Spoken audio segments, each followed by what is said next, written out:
The decision to buy a home or to keep renting is one of the most difficult decisions that you will ever make in your personal finance journey. And here's why you're probably wrong in what you believe about it. Josh, we want to unpack this idea today of just, I think there's a lot more to the conversation than people give credit to in this topic of home buying versus renting. So where do we want to go with that today? Yeah, well, I think one of the things we should probably start with is, so much of the time it's like you're either this or you're this, and there's not oftentimes a lot of room for like middle ground in the conversation. And maybe it's not a black or white kind of decision, but maybe it's a now or later kind of conversation. Because I think, frankly, to say, well, it's wrong to buy a home or it's right to buy a home. Well, maybe it is wrong to buy a home right now, or maybe it is right to buy a home right now. And so, it's less of a yes or no and more of a both and, I guess, not an either or, but a both and kind of thing. I personally, like, I think long term, the answer is always buy a home at some point.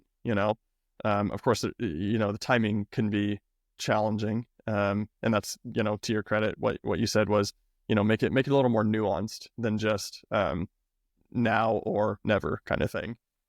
Yeah, well, and for both of us, you and I, we would hold the same mindset that for long-term wealth building over the course of your, 30, 40-year working life and beyond, that buying a home is a crucial part of the wealth building journey at some point. Now, people may debate us, and I know there are camps of people that would believe that you could rent for your whole life and be just as equally well off, and which is ridiculous in my opinion. I agree. But what we want to do is kind of unpack some of that today and unpack maybe some of the flaws in both sides of the argument. Sure. And realize that it's not a one size fits all conversation. That it can be a kind of, like you said, more nuanced. So I guess the first step in this and understanding, the different aspects of this, right, would be first the kind of financial implications of the two different ones. So unpack some of the, financial implications, of renting versus home ownership. Yeah. So I guess like some of the initial costs, when it comes to buying a home, obviously you're going to have your down payment, you're going to have closing costs. Most likely, once you get into the house, you're probably going to have, some kind of repairs that you're going to need to do as well. And that can amount, between down payment and closing costs, you're probably looking anywhere from, 3 to 5% of the purchase price of the house. And then, tack on, some repairs on top of that. Like that's not an insignificant thing. And so you do want to absolutely have like some kind of cushion, when you actually get into the house. And I think that's something that a lot of, first time home buyers don't consider, just because they're naive and they just don't know. Now that's where, a good lender or real estate agent is going to help coach those first time home buyers through that kind of conversation. But yeah, I mean, that's some of the initial costs anyways. Of course, you're going to build equity. There's obviously tax benefits as well to owning a house. When it comes to writing off interest and things like that. I'll say this, I'm pro home ownership.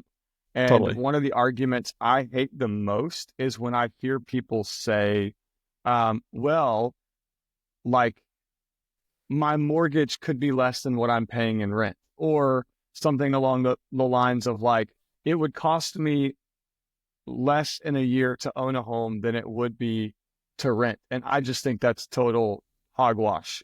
When you factor in repairs and property taxes, it's not accurate to just compare the single dollar figure of your rent to your mortgage payment when you may or may not be factoring in property taxes, homeowners insurance, repairs and maintenance.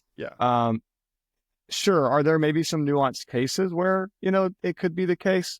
Well, and especially right Sure. now, in our current market, it's like, mortgage rates are where they are. And in a lot of cities, major cities, like the actual dollar amount of a mortgage payment compared to the actual dollar amount of a rent payment, oftentimes the mortgage actually is higher than the rent payment.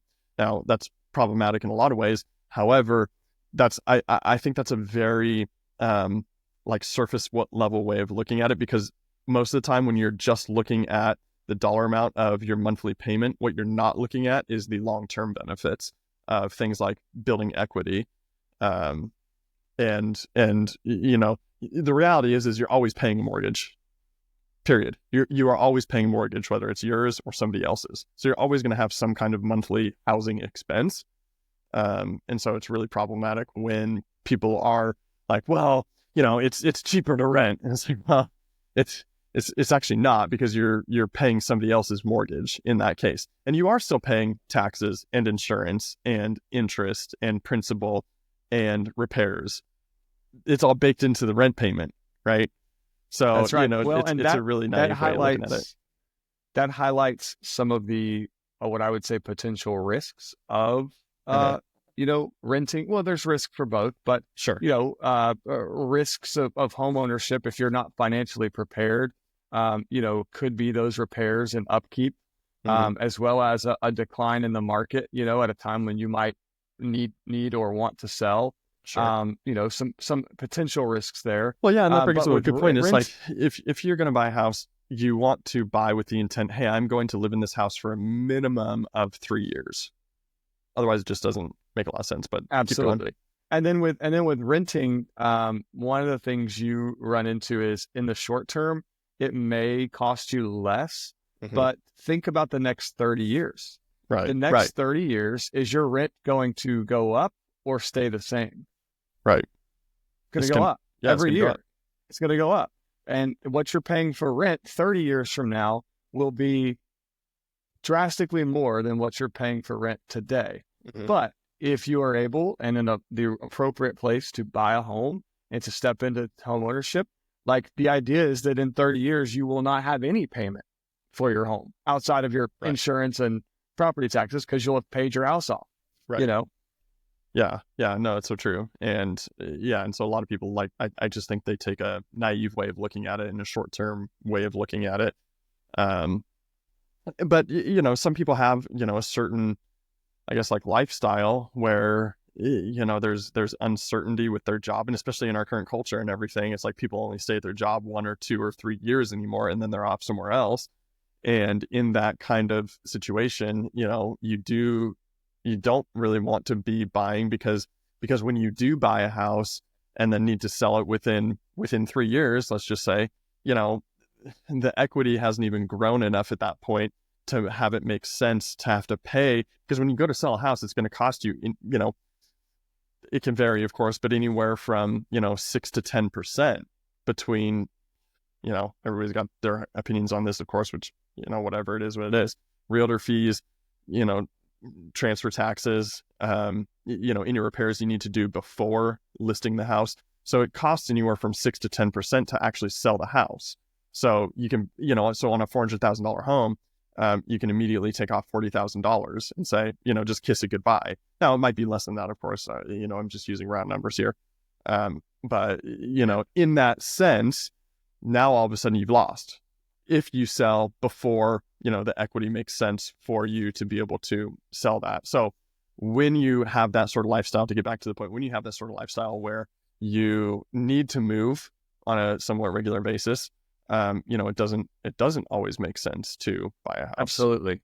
Yeah. And I appreciate that, because like we said in the beginning, we want to understand that though we both believe that buying a home is crucial and important, we want to recognize that there are circumstances where not buying one does make a lot of sense. And that is one, especially when you have that that high flexibility in your job and lifestyle, but also have a high income as well, where potentially as you're saving and investing and building wealth, you're able to offset, some of the appreciation you would have in a home in just the simple magnitude in what you're able to save and invest, maybe you're moving once a year for work, sure. Yeah. In that circumstance, it probably does make a whole lot of sense, or if you have a super, super demanding job, you're a single guy working, 80 hours a week or something, and you just don't even want to think about having to care for a home, like Right. go for it. Like those are the sorts of lifestyles and things that make it make sense. And that's kind of what we want to highlight. Like, we're just two guys, like married, we've got a family, we're settled down. But not everybody does that. Not everybody has the same lifestyle that we have. And Right. so let's talk about that, kind of long-term wealth building journey. As you see it, I just kind of mentioned it, but, what are some of the pros of both approaches, but then maybe even some of the risks of long-term Sure. wealth building with those two approaches? Yeah, no, it's a good question. Obviously, historically, you go back 70 years or whatever, on average, homes appreciate 3 or 4% a year. What we saw in 2020, was obscure, out of the norm. And now, real estate, frankly, has kind of leveled off over the last couple of years, kind of. But historically, like it's a pretty safe investment. Now, your house is not really to be viewed as an investment. I think it's more of a liability. But again, then, what's the alternative? That's what I always say, like, oh, people are like, don't buy a house. Like, it's not an investment, it's a liability. Don't disagree. But what's the alternative? Compared to what? You always have to ask that question, compared to what? Like, compared to renting. Okay, well, you're building somebody else's wealth at that point, is literally what you're doing. Because property values, like I said, historically, 3 to 4% every single year. And it's like, that's not bad, And so people take this short-term look at it. Now, again, to play the other side, it's like, okay, well, if renting is cheaper, then, maybe you invest those funds elsewhere. I don't think that's entirely naive or foolish, if it is truly cheaper to rent. But then you have to actually be disciplined about investing those funds, in the stock market or whatever, investing them somewhere else. So if it's, $3,000 for your for a mortgage, and for a comparable place it's $2,500 for rent, are you actually going to invest that $500 a month? Most people are not going to do that. They're going to just be like, oh, it's cheaper, cool, I have a little extra spending money. So in many ways it comes down to a psychological kind of thing. I'm curious, like, what do you think? Long-term risks, wealth over time, what are your thoughts? Yeah, no, I agree with you 100%. I think, this is something we've talked about a lot. Like, I think too many people make these sorts of decisions on emotions and not facts. And so, when you are kind of emotionally driving your decisions, you'll make ones that aren't necessarily wise, like not investing that $500 difference. You're just thinking, Right. oh man, it's so exciting, I've got that extra $500, to spend on whatever I want. And I think what this highlights is the need for, being surrounded by people who are going to, like, check these decisions for you. This is what we're hoping to accomplish with Money Mavericks as a whole. Like, we want to build a community around the idea of, and making like you said, these levels Dylan, of decisions. Yes, and not to interrupt or anything, but like what you said at the very beginning, it's much more nuanced than most people give it credit for. It's like, it's not just a one size fits all kind of thing. And so this is why you have to take a personalized approach to every person's very unique and specific circumstance and situation. And most people are, scrolling through on social media or whatever, and they see a 15-second video on pros of renting compared to buying, or pros of buying compared to renting. And they're like, oh, and they make this decision based off of a 15-second video. That's so stupid. Like, frankly, it's stupid. And this is why you need somebody around you who's actually going to help work with you in your specific situation. when it comes to buying a house or any financial decision, right? It doesn't have to be just buying a house, but it can be any financial decision, having a community around you. That's right. So what we're learning, is that, whether to buy a home, if you're listening to this, like, and you're wondering, okay, do I set my sights on buying a home or do I keep renting? Ultimately, that is a choice that you have to make.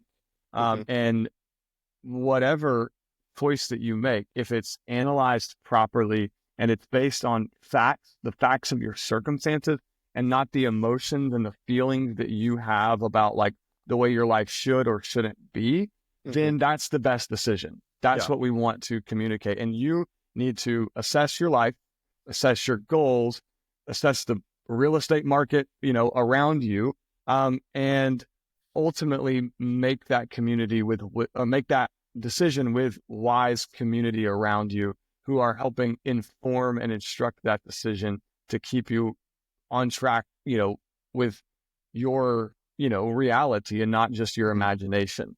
And so that's what we invite you to, is we want to invite you to join our Discord, and to come just have these conversations to unpack the nuances of your life and your circumstances, and to similar to how you would have somebody holding you accountable to your workout routine, having somebody that's holding you to like accomplishing the goals you want to accomplish. So if you want more financial related stuff in your feed, hit the subscribe button, give us a follow, like, comment, let us know your thoughts. Would love to hear your thoughts too. But yeah, if you want more stuff like this in your feed, give us a follow, join our Discord, and love to get to know you.